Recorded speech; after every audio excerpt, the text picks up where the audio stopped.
What's up, everybody? Welcome to another episode of Conditionally Human. We are super stoked to have you here listening with us today.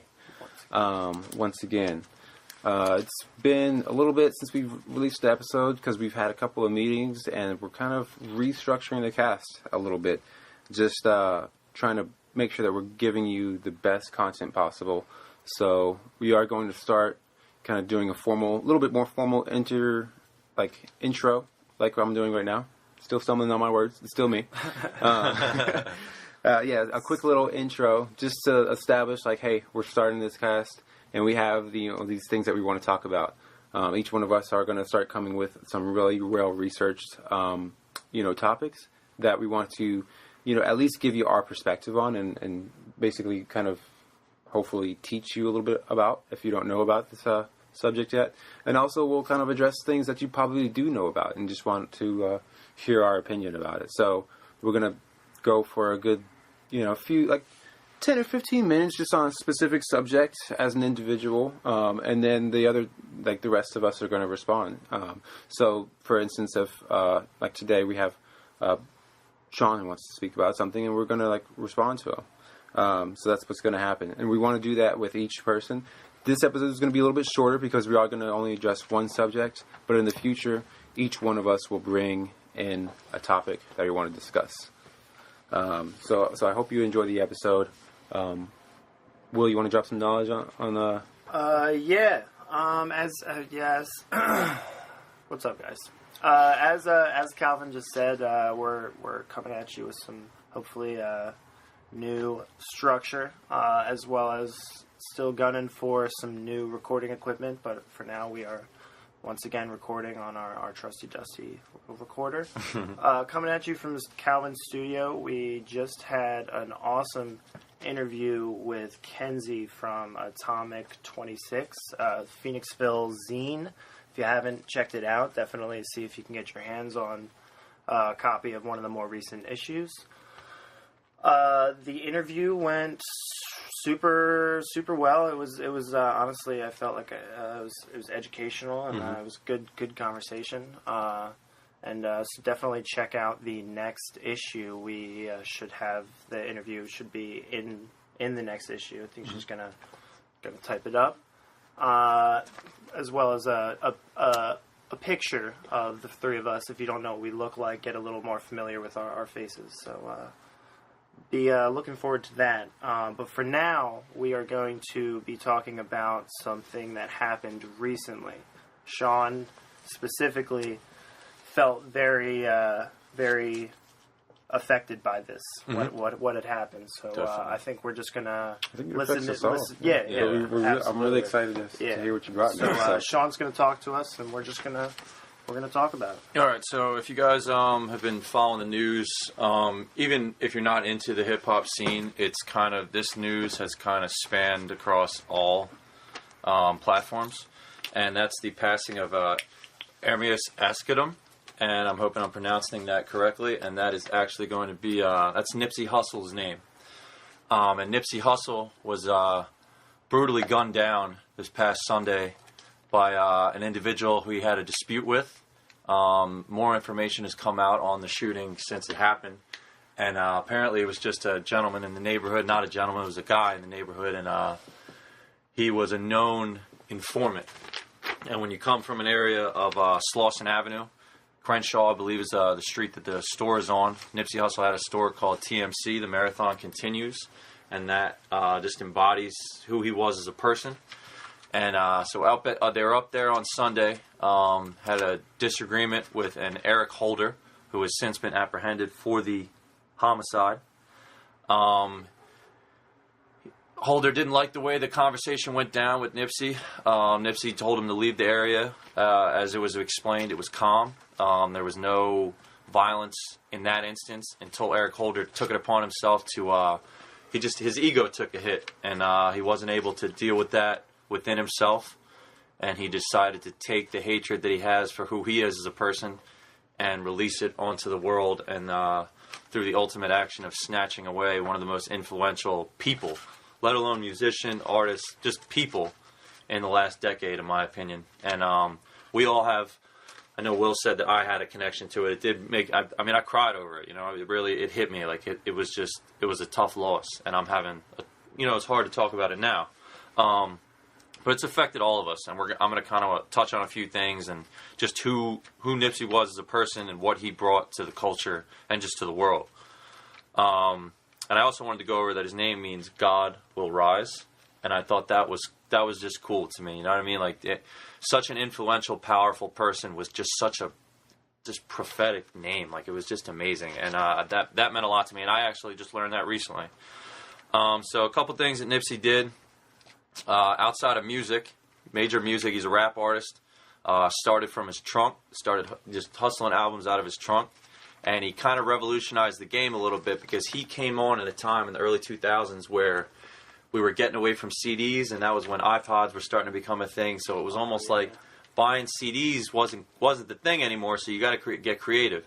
So he would still hustle his mixtapes out of his trunk, but he decided to take an idea that he learned from, and this is one of my connections here. He learned this from a guy in Philadelphia. So there was a gentleman in Philadelphia, and I don't know the name off the top of my head, but if you're from Philadelphia, you know about the $100 cheesesteak. And there's a cheesesteak in Philly that costs $100. And the guy who made the cheesesteak added all this value to it, gave it like very, very nice ingredients, like this gives you the value, and he charged $100. And he actually got famous through charging $100 for this cheesesteak. He got onto Oprah. His platform was large. Of course, the celebrities wanted to come out and say, why is this cheesesteak $100? And I got money. Let me get one of these $100 cheesesteaks. Because you go to Philly's known for the cheesesteak. And now you got a guy charging $100 for one. People are going to want to try that. So it was cool. So what Nipsey did is he took this idea and he turned scarcity into profit. And I think that's one of the coolest things I've heard about business because I'm just interested in a lot of things. And that was pretty dope. So what he did was he took his albums. I believe he had 100 of them, and he charged $100 and sold out. Like sold them all out, made a ton of money off of it, and he still offered the music online. It was still on iTunes for $10. You were still able to stream it for free. You were still able to acquire the product. But what he did was he brought value to the actual physical form of the art, and he compared it to painting and how the art industry works, where it's like. You want to have a piece of it. Yeah, maybe you want to listen to it. Maybe you want to do this. But if you really, really connect with this art, you want to have a piece of it. And what that did was opened up a door for just people to connect with him as an artist. Because what buying the album did was it actually was a ticket into Nipsey's life. It gave you special stuff that you're not going to get as a fan who's not willing to chip in. So he would send merchandise that was only getting released to those specific sets of fans. He would treat the albums as concert tickets to events that only they were allowed to participate in. So through you contributing a little bit more money to the product, you're getting so much in return. He would send out old rap books to fans randomly. Like he would just pick it. He had a list. He kept a list, and he knew every name on that list. Maybe not off top, but he had a database to keep track of this. And he would send fans just cool stuff. Just stuff that you can't get anywhere else. And then with mailbox money, he took it a step further. And I keep wanting to say 100, but it might be more than that. It might have been a considerable amount more albums. But he charged $1,000. And I want to say this one was 100, and he charged $1,000 per copy. Mailbox Money, what is that? Mailbox Money is another album. That's another mixtape that he had. And Crenshaw was the mixtape that he sold for $100 when per. He first did it. Yeah, and if you haven't heard of Nipsey Hussle before, and you're looking to check out his music, and you're looking to get familiar, Crenshaw is amazing. One of the greatest albums I've ever heard in my life. Mailbox Money as well. If you want to just Bullets Ain't Got No Names. And then his current work that is out, or newest work, was Victory Lap. And that was his first major release to where they're not calling it a mixtape anymore. It's actually an LP or an album. So definitely just check out his work and familiarize yourself with him and his message. And I'm going to get more into his message in a little bit. But he just revolutionized the game, man. He took something and he ran with it. And he did it on his own. And he showed people in his area, because he wasn't special. He wasn't afforded any extra opportunities. He had to build his brand through hard work, determination. He had to hustle and he had to motivate. And he's been out here doing it for a long time. And we felt like we were finally seeing him come into his own, because he came up with places like Vector 90. This is stuff like beyond rapping and hip hop. Yeah. Like beyond his albums. Right? Without a doubt. Like That's this. what I'm curious about. Yeah, like we're out here. I mean, obviously he's a musician and his music speaks for itself. And a lot of what he says in his music, he translates into real life with things such as Vector 90 and like a STEM program. And I actually just learned that STEM was actually just about basic topics in school that you might need a little bit of extra help on. And the kids in his neighborhood are able to go there, get extra training, assistance, and science, technology, engineering, and math. Yes, there you go. Boom. I forgot it off the top of my head, so I was like, damn, I don't want to dice that up. I would try to get you some STEM stuff sometimes. Yeah, and it's just to help. It puts you on. It gives you a little bit of extra assistance when you might need it, and it keeps you on par with people who are maybe afforded more opportunities in other areas outside. Because the Crenshaw area, they face adversity. I mean, they got to deal with poverty. They got to deal with school systems that maybe aren't the best. And what Nipsey wanted to do was provide a little assistance to even the playing field a little bit and show these kids, hey, just because you're from Slauson Ave doesn't mean you can't make it. Look at what I've built. Look what I've done. And then he had other programs in there. And he said one of my favorite things that he's ever said is when you come from an area like we do, you're taught to follow the athletes and the rappers. And that's just what you do. Like you either want to be a rapper or you want to be in the league. And he's like, I want to give these kids idealism that they can carry with them to look up to Elon Musk and Bill Gates and be like, I can be like them. So where you don't have to think you have to ball your way out or rap your way out. You can build your way out. Yeah. You know what I mean? Doesn't matter what you're into, just follow that. Exactly. Like be able to idolize things that maybe were seen as impossible to you. He wanted to bring the impossible in and make it possible for those people. And I just think that's beautiful. And the story kind of comes full circle, and it's tragic. It's very tragic in a way because where TMC, the Marathon Continues, where his store was, is the first building that he used to hustle out of the front of. So he sold drugs in that parking lot and made his money to manufacture and bring his dream to reality in that parking lot. And then what he did was, and he always planned on this, was buying the building. He always dreamt with his friends about, hey, we're going to buy this building and we're going to make this ours. And he did that. He bought the same building that he used to hustle in front of, and he put in the TMC store, which is a technologically advanced store, because he wanted to bring that and normalize that in his area. He put in a fish market, which brought healthy food options to areas that aren't always afforded those options. There was going to be a barbershop was in there, and he bought that strip, owned it, and then the people that he used to have to deal with are now paying him rent. Because there's people who still work there that are now paying him rent. And it's just crazy, and it came full circle, and then unfortunately that all came full circle when he was gunned down in that same parking lot.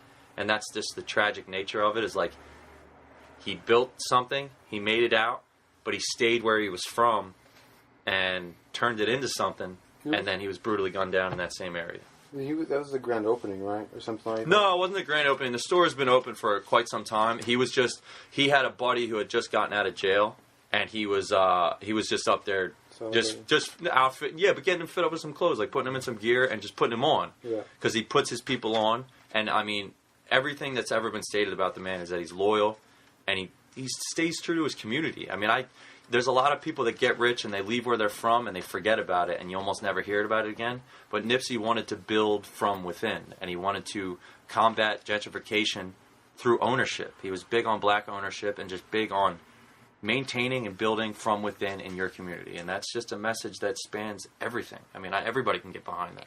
And so, like, can you talk a little about, like, image-wise, like, he comes from the hood. Mm-hmm. Is he's gang affiliated? Yeah, so he comes from the Rolling 60s Crips, and that's an area in Crenshaw, and the way that works over there is you gotta, where you're born determines, like, kind of what set you're going to be with, and it's more or less like you don't really have a choice always.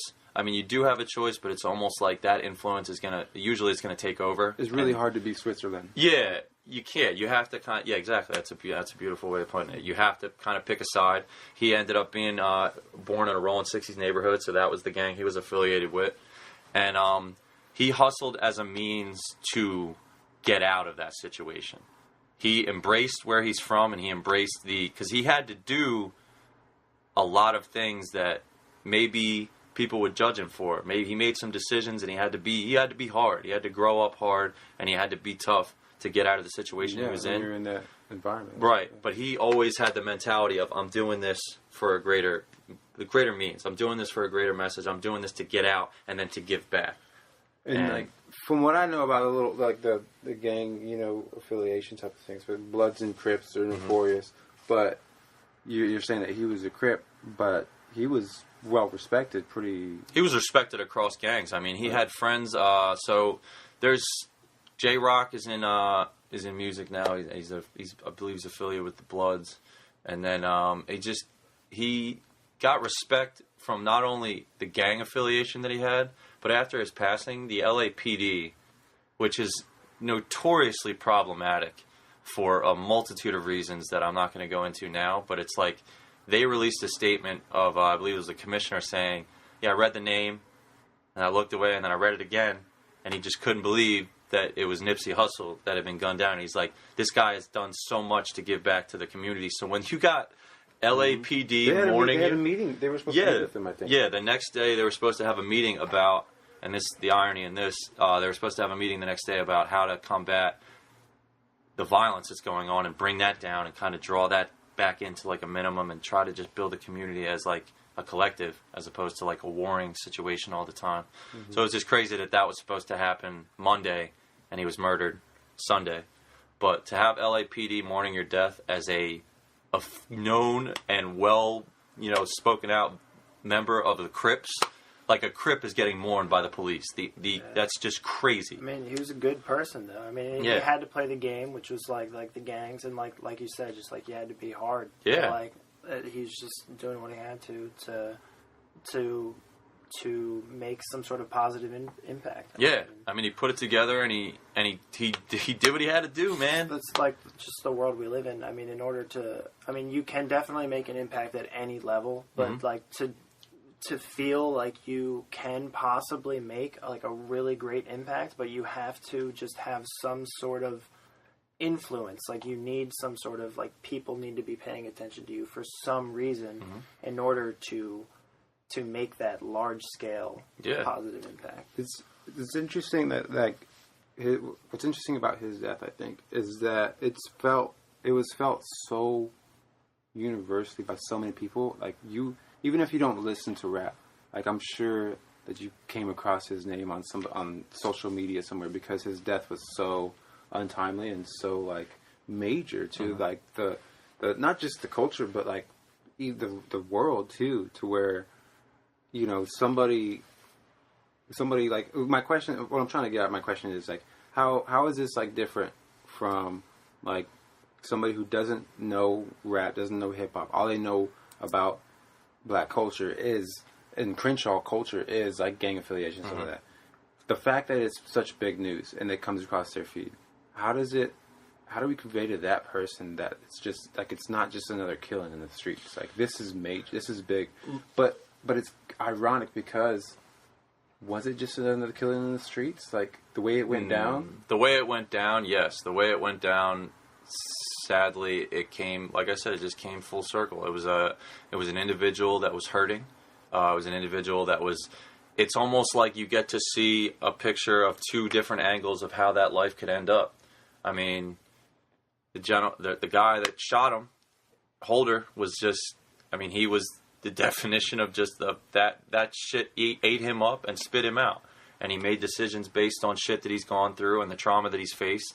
And I'm not defending the man in any way, but it's just like he took out someone that was succeeding, and it was purely based on jealousy and purely based on, well, how the fuck did he make it out of here? And why is he still hanging out here with all this money, with all this success, and I ain't got shit?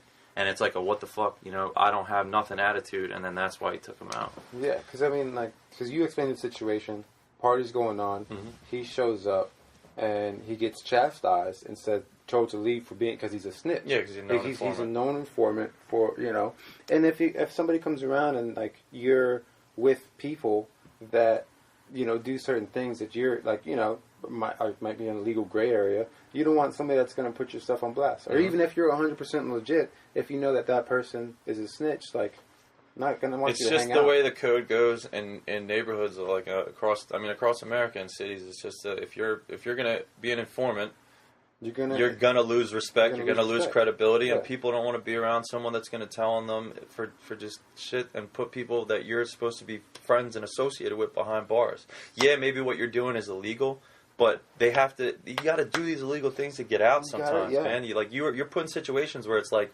The options for jobs in neighborhoods like this are minimum. You get paid $7 an hour. Like, they're designed to keep you there. Mm-hmm. Nipsey wanted to beat that, so he dealt and sold and hustled his way out and made it out. And then, unfortunately, he just met his demise in the same parking lot of which it all started. And it's sad, but he was just so revolutionary across the charts. Like, why he was so important. He did this also not even on a label. He had his own label because he wanted to own all of his masters and own all of his music and not have some record producer telling him how to create, what to create, and making all the money that it's supposed to be his. And his motto is all money in, no money out. So we take this money in, and then it doesn't leave this circle. We build with this money. This is now our money, and you're building wealth. He was at the point where it was going to be generational wealth. Mm-hmm. He wanted to build affordable housing in the same parking lot. There was a situation, actually, where him and DJ Khaled were looking into the Viceroy in Santa Monica, which is like somewhere on the beach where you can make a ton of money, had 162 rooms, and they were going to go in as a group endeavor to own that. He had real estate in Atlanta. I mean, the man was building in the process of, and I hope someone picks it up and continues it, he was laying out the blueprint for how you build generational wealth and how you build it and put together a movement that changes society as a whole. I mean, this death took a hit for everybody. Even if you don't listen to rap, I've heard people talking about it.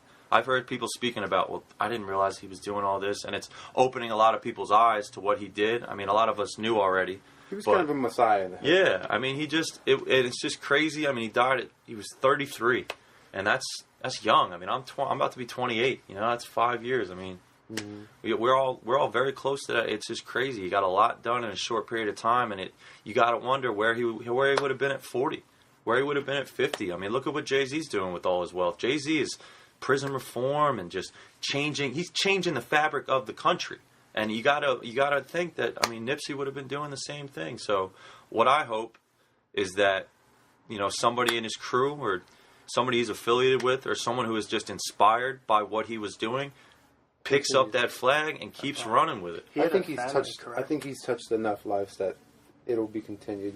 Not enough. Of course, he was bound to touch many, many more lives than what he just didn't. What hurt me the most is we spoke about this. Like, it seems like anytime a black man or black woman or someone black gets in power, it's like.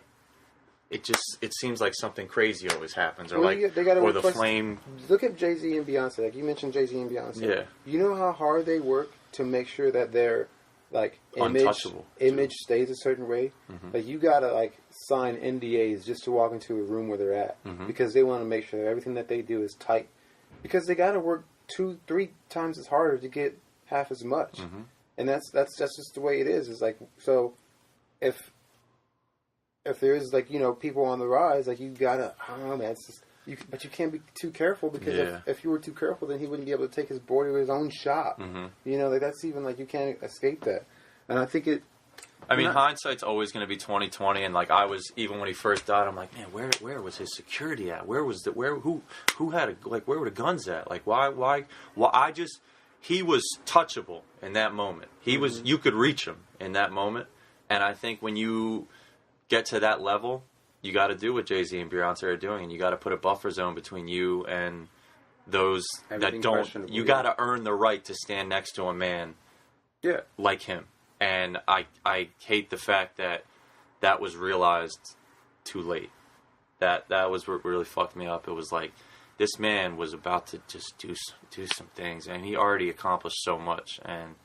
It's just a shame, man. It's a real tough one. It's and now, because I was only 5 when Tupac died and the Tupac, Biggie, and the West East Coast thing was going on, and I know how big that hurt that generation. This is our generation's Tupac, hands down. I mean, he's got his influences from Tupac. I mean, the situation, they had something going on between two whether it was like different situation, but I'm talking about the death in itself. The impact. Yeah, the impact of the death was felt across the country. I mean, there's people. This is not just making like hip hop news. Like there's national news networks and are reporting on this. The Wall Street Journal today put out a segment on. It pretty much outlined like what Nipsey's business vision was. Mm-hmm. Like the Wall Street Journal featured a known Crip gangster rapper, and they featured his business model. That just shows you that's crazy. That's where like we're if at, you though. think about it for what it is, that's crazy. This man was not just a Crip. He made it out that way. Right. Yeah. He wasn't just a Crip. He wasn't just a rapper. He wasn't just from Crenshaw. Like this man was everything. He was the embodiment of success and the embodiment of hard work. And he was a family man, right? Yeah, and he was a family man. Lauren London, he had 2 kids. That's another part of it, man. I believe just 2 kids. Like you leave those kids now. I don't know the ages off top. But younger, like I can't be older than like 11 or 12. I think the oldest is his daughter. But and then this is something I knew too or learned too. Him and Lauren London got married. They got married on the low, and like it wasn't really publicized. He did it like it was just immediate family. Mm-hmm. So he was a husband. So he's a husband, a father, a businessman. Like he had so many different hats that he wore. That we just use this out here, man. And it's just like it's when you lose something like that, it creates a vacuum. And it's just like an empty feeling, and you don't want to believe it to be true, and you definitely don't want to believe that it happened and went down the way it did. What's the equivalent? What's the equivalent of like? So he's this messiah in the black community. What's the equivalent of that? A person like that in the white community that's like where people would be like, I can't believe that he's gone because he's been such. It's just such a hard question for me because I connect so much more with the black community than I do the white community. But I'm just curious on who would they be like, so beat up about, losing. I mean, not to say that, not to prolificate a separation here, but I'm just like trying you're just trying to like relate it to something to compare it to. You're trying to build a bridge on it, but to be honest, Tom Hanks. Maybe. No, I mean, I don't. That's a very tough question. Yeah, that's a tough question for sure. But I think the fact that it's such a tough question and that we're not able to answer it right away shows how special he was. And to be honest, my answer is going to be I don't think there is a comparison right now. I don't think there is someone out there who would have such an impact as Nipsey did. I mean, it's just he was an enigma, and yeah, I don't think there is an answer because he was just. What about a female? Is there a female that's like so like against the grain, but such a motivation to, generations of women? Oprah. I mean, if Oprah were to pass, that would be like that. If Oprah were to be, I know she's older now, but it's like her impact is comparative to where I think Nipsey was headed. I feel like we lost Nipsey before he made it to that. Yeah. So like Nipsey was at the beginning. I mean, that's the saddest part. Is like this was the beginning of the voyage to just building new things. Like it was going to be a new world. You know what I mean? He had visions. Who's the politician that? New York? The Latina. Oh, AOC? Yeah. See, okay, so that, Ocasio-Cortez. She's bound to, like... She's doing stuff right now, but she's bound to, like, do stuff. Right. So she's got immense amounts. She's not at the level that Nipsey was at. She's at the very, very beginning, like, embryonic stages of where she's going to go. Yeah. But she has massive amounts of potential, and... yeah, that would be that's a good comparison to show you like how transformative and revolutionary Nipsey was as a person because he got respect from not just one group of people, he got respect from all groups because he was what you should want to be. Mm-hmm. He gave you something to like look at and be like, I can be that.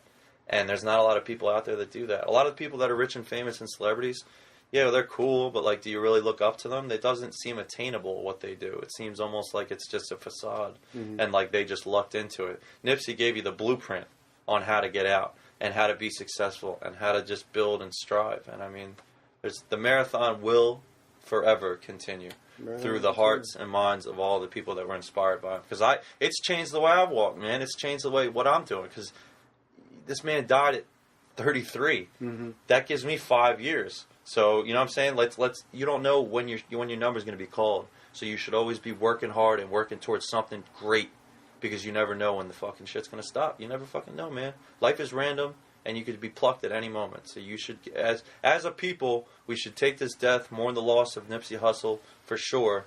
You know, our rest in power to Nipsey Hussle forever. But we all need to take this as a wake up call.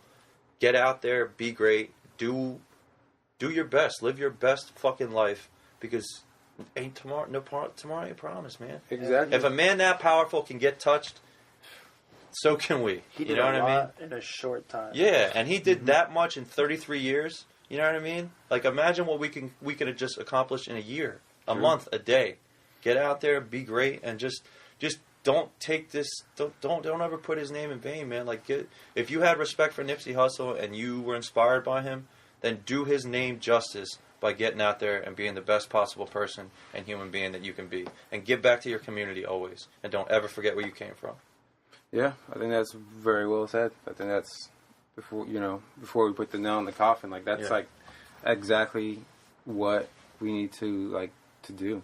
You know, I think that he inspired people to do that.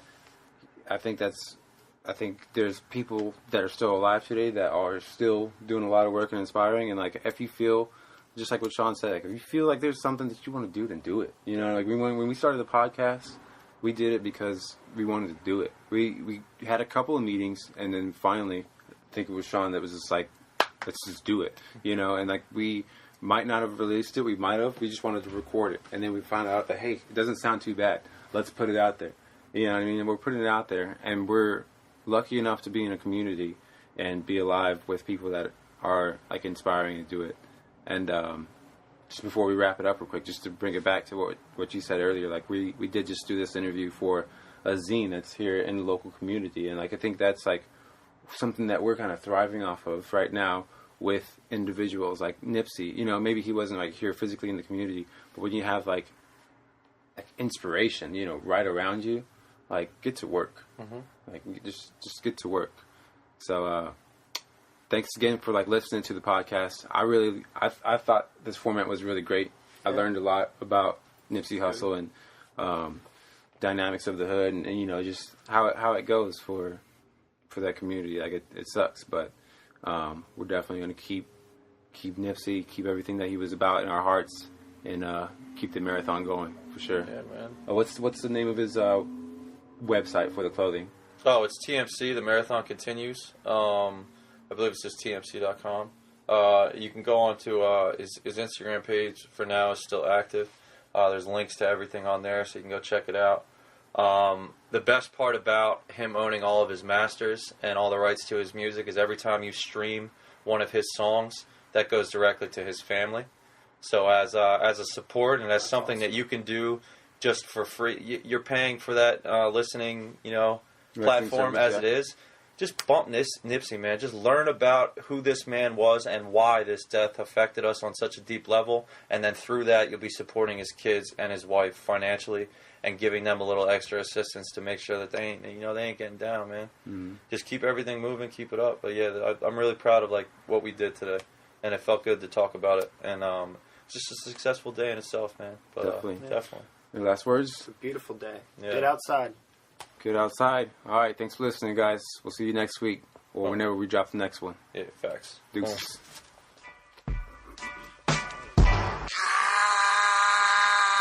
Pull up in motorcades. I got a show today.